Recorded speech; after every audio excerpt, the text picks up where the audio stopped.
Саламатсыңарбы балдар? Бүгүн бизде кыргыз тили сабагы. Сабак 2 класстар үчүн. Мугалим Анарбекова Гүлүмкан Анарбековна.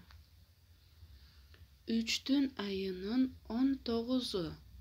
Класс иши чыпалак, кичинекей, бөбөк балдар.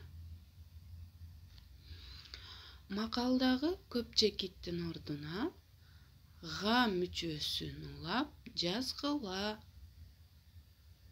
Сөз батыр, иш бакыр дейт. Га мүчөсүнүн варианттарын жазасыңар. Сөзгө батыр, ишке бакыр. Дептериңерге сулуу кылып көчүрүп жазгыла. Сүрөттү карайбыз. Баш бармак, сөмөй, ортон, аты жок, чыпалак. Мынакей силер колуңардагы 5 манжаңардын аталышын үйрөнүп жатасыңар. Муну жаттайсыңар. Баш бармак, сөмөй, ортон, аты жок, чыпалак. Эң кичинекейи кайсы манжа экен?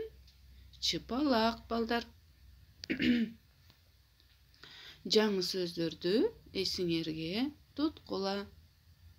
Манжалар, пальцы, сен тур, теставай, уюңа бар, покорми коров, коюңа бар, покорми овец, төөңө бар, покорми верблюда.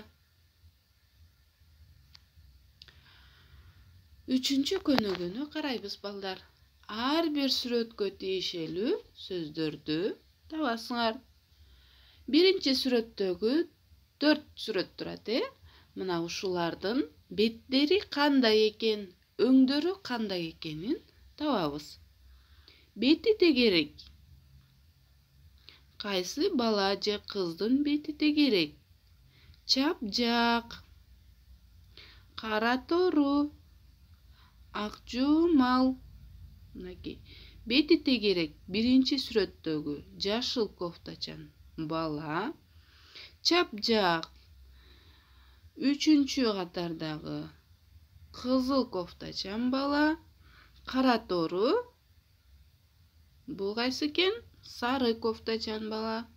Ак жумал бул кыз. Эми адамдардын көлөмүн карайбыз. Семиз, толук, арык. Мына ар бири кандай адамдар экенин табабыз.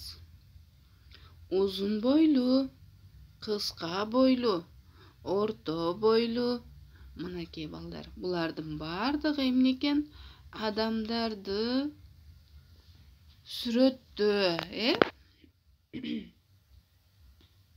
Силер балдар манжалар жөнүндө ырды окугула. Баш бармак, сен тур, коюңа бар. Бадал жүрөк, сен тур, козуңа бар. Ортон оймок, сен тур, уюңа бар. Ою чиймек, сен тур, төөңө бар. Чып-чыпалак кичинекей бөбөк, сен тур, колунуңа бар дейт. Мынакей балдар, силер ушул ыр менен манжаларыңарды көрсөтүп жаттап алгыла. Анда эмесе кийинки сабакты улантабыз. Кийинки сабактагы таблицаларды толтурасыңар балдар. Да мүчөсүнүн варианттарын жазасыңар. Да, та, де, те, до, то, дө, тө. Көрдүңөрбү? Д менен эгиз келген каткалаң Т экөөнү жазасыңар. А, ы бул жерге үндүү тамгаларды жазасыңар балдар. А, ы, и, о, ö, у, ü. Мынакей бизде канча үндүү тамга бар эле? 8 үндүү тамга бар, 14 үндүү тамга бар. Ошонун кыска 8 үндүү тамгасын жазасыңар. Бысына га мүчөсүнүн варианттарын жазасыңар. Г менен кайсы тамга келчү эле? Х, га, ха, ге, ке, го, ко, гө, кө. Мына ушинтип көчүрүп жазасыңар. Бул үлгүнү карагыла. Бою кыска, узун же орто бойлуу деп жазасыңар. Бети кандай деп? Бети тегерек же болбосо чапжак. Көзү кой көз же көк көз. Мына ушинтип жазасыңар. Чачы узун, кыска, тармал, кара, сары. Мына ушундай жазасыңар.